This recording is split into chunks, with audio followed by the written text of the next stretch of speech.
Hi, this is Eric with Bricksville. So today we're actually going to be reviewing the Lego Grand Emporium. It's set number 10211. It has 2,182 pieces. It originally was $149.99. Right now, if you wanted it in box, just the same as the day it came out, it'd be about $500. In a condition like this, excellent condition but used, about $400. For minifigs, there's 7, which are unique to the set, but are made of pretty commonly available pieces. First, we have the shopkeeper, then the little boy and his mother, the shopper. We have the janitor slash window cleaner, and then 2 mannequins for the front windows that just have a plain yellow head. And then finally, we have one of the shoppers who later on we can see the changing room, but he is actually in his underwear, which they represent with just having the hips. It's kind of hard to see Lego doing another one like this with partial nudity, but it's a cool little feature. So starting with the outside of the Grand Emporium, it's kind of like a Macy's style store, kind of like a New Yorkish type thing. And the architecture style with the windows, it's really cool how they use the log pieces to kind of do the pillars of marble slash concrete, something like that. They have green windows along the entire top, and then on the bottom they have just straight glass as much as they can do, which is similar to what a real store would do. They even have grates up against the buildings, which is common with real architecture. And then they have the classic Lego modular light posts, and then over the windows they have the umbrella window coverings, which really accent it very nicely. Then we have flags on all four flags on 2 sides, keeping it consistent. And then up top we have the billboard, which it's actually the only billboard on a modular currently. And then there's big grand skylight windows, which they made out of windscreens for vehicles. And it's cool because they have a little bit of free movement in there, but they're trapped by the build.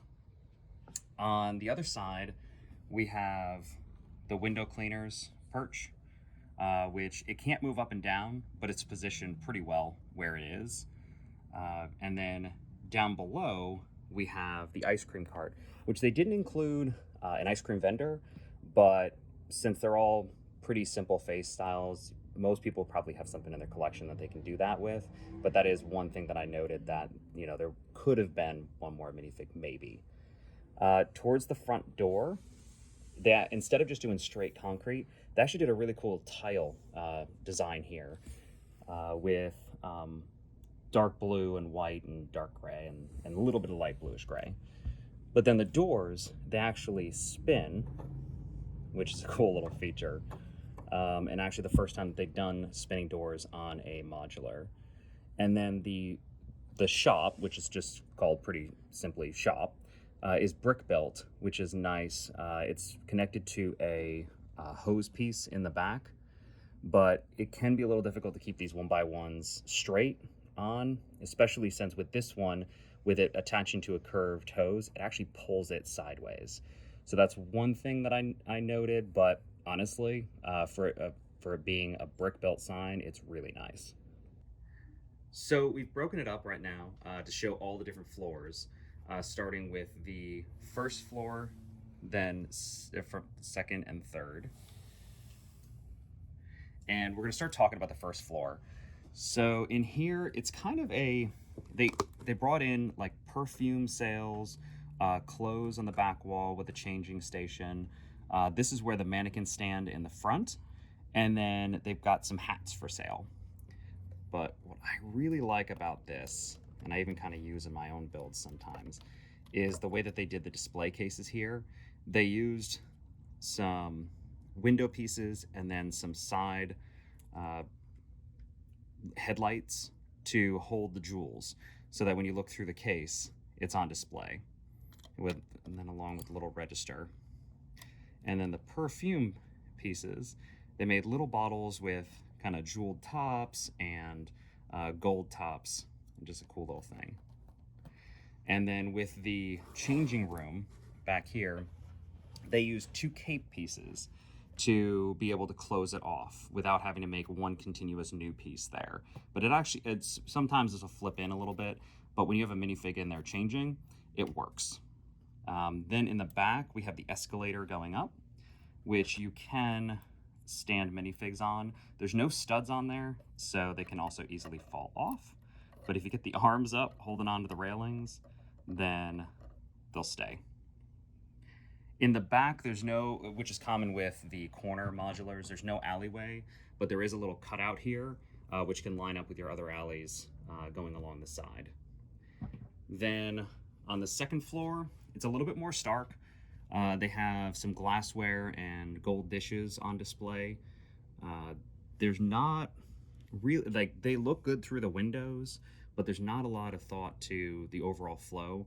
But this is kind of in the middle point between the old modulars that had nothing inside. It was just a stark, plain thing where you could imagine whatever you wanted to build, versus the new ones that build out its own official story.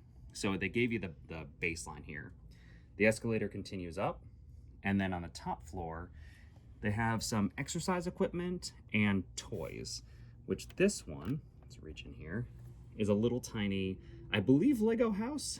I think they're selling a Lego set, but a little tiny house, maybe a dollhouse.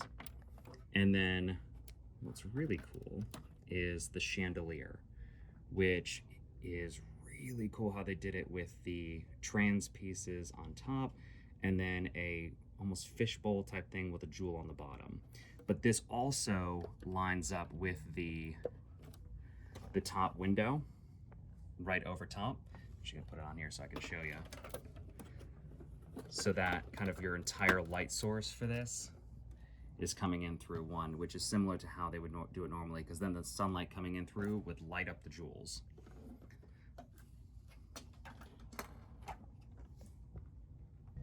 So my overall thoughts of the set is I love it.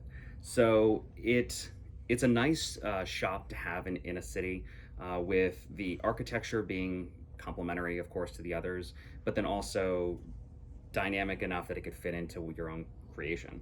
The inside, I like that it has kind of a bare bones story that is enough if you left it on its own, but there's room to grow. Like the second and third floor, they are boxy, so if you were passionate about animals or whatever, you could do a pet shop up there theoretically. So you can create this into your own thing. The building techniques with the skylight and the billboard, they actually even taught me things that I was able to integrate into some of my other builds. So it's a really nice thing to build from the bottom up. So you can learn how to do these techniques with the edging on here, with the window placement, everything like that. So overall, I love this set, like I said, and I think it's still worth, even with the raise after retirement, I still think it's worth picking up.